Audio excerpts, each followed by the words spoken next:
All right, I got an Easter update because I haven't done a video in a couple months. I had a kid and had my wisdom teeth out. Didn't have time to work on my car.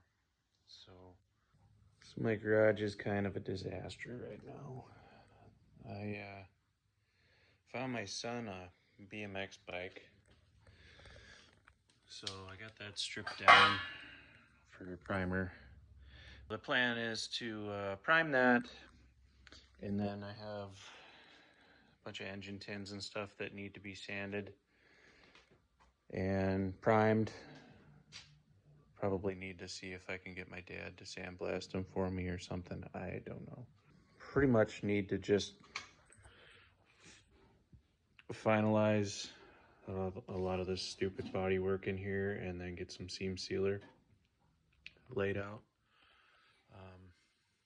I listened to a pretty good podcast the other day with Sosa Metalworks, and he just said basically, gotta find a happy medium and be happy with the imperfections because it's handmade and it's what gives it character. And so I guess I just need to stop chasing perfection and just move on. Otherwise, I'm never gonna be done. So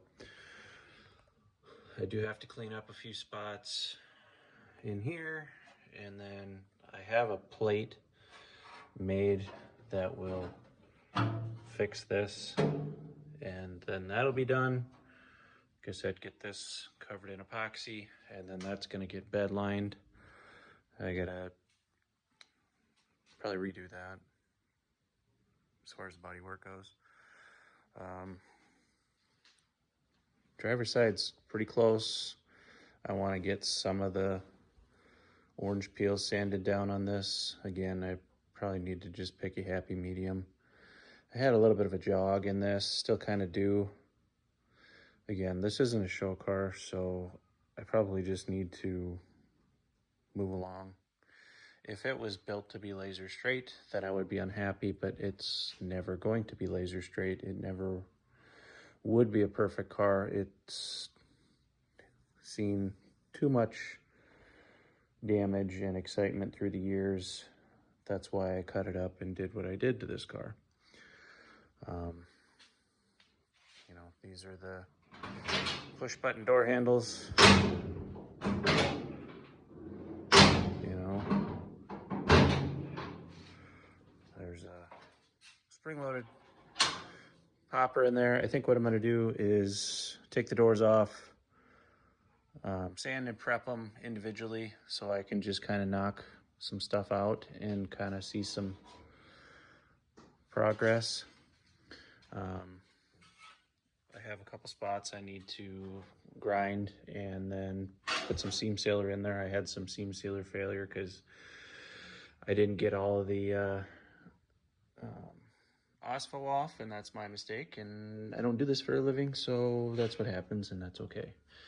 Move along and fix it. So I did finish my inner structure in here, so that turned out pretty decent. Again, I got to do some seam sealer and put some epoxy in there. I'll do the seam sealer after I do the epoxy, if I need to. Hi, buddy. What were you doing? I'm doing a video. And so, same thing, need to finish body work underneath here. It's gonna suck. It all sucks, entire body work. It's kind of what's been hanging me up. Passenger side is pretty well done as far as like any welding and stuff goes, with the exception of one spot. I need to do some tack welds all along and tack weld this side of the body to the heater channels, and then that's done. This is all done.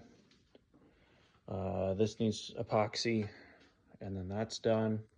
I have one spot where the shocks go I need to make, and then that's done. I forgot about it. And then a little bit of sanding on this side. It's not horrible. I did see some filler stuff. I don't know. You know, where do you start and where do you stop? I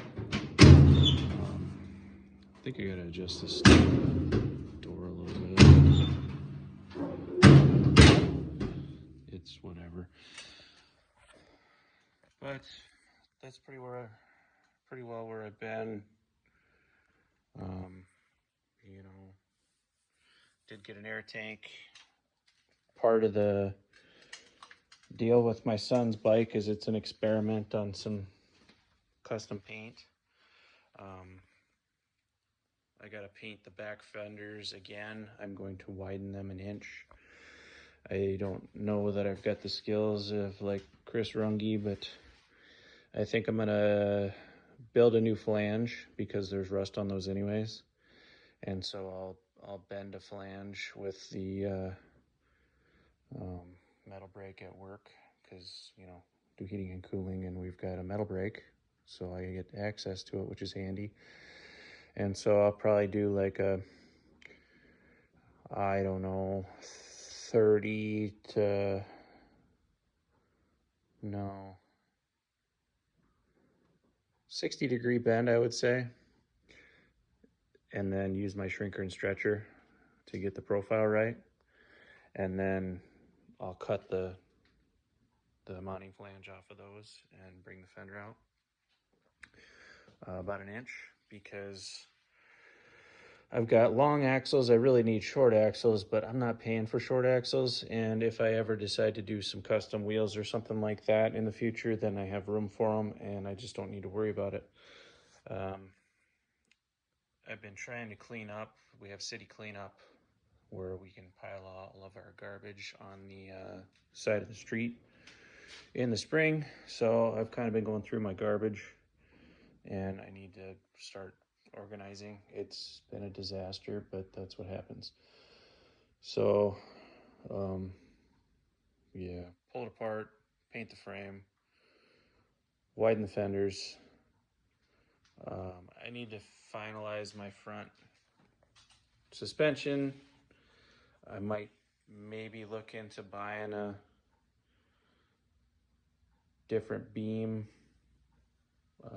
just temporarily while I can finish up mine. I haven't really decided. Probably a Pandragger's beam because it's similar to what I have. I should have room for it. You know, he does a good job. Got no reason why I didn't buy that other than I'm cheap. It's just I wanted to figure it out myself, and I wanted the wheels to be able to move independently. A little bit of body work on this side to do, and then this is done. Got all my wiring, got all my fuel lines are ran, brake lines are done.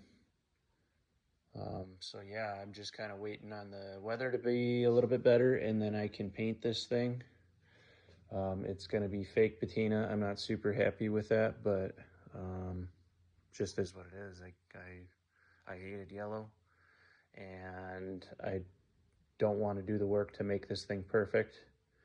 I can't with little kids. It's just going to get destroyed. So get this engine put back together, and I mean, it runs.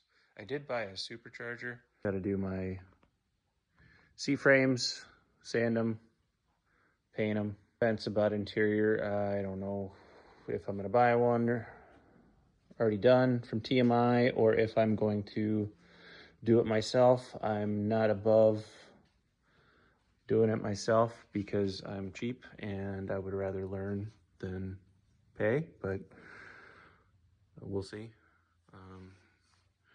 Got my manifold from Jason Thorbeck and my solenoids, so that should be pretty handy. Yeah, I don't know. I guess we'll see. Weather's starting to turn around, so hopefully get a little bit of progress on the paint. That's kind of my biggest hang up is the weather, and I don't really want to be sticking up my house with paint. So once the weather's a little bit warmer, I can have the door open and it won't be as bad. But it's a long ways from where it used to be, getting fairly close. It's just the sanding is the worst part.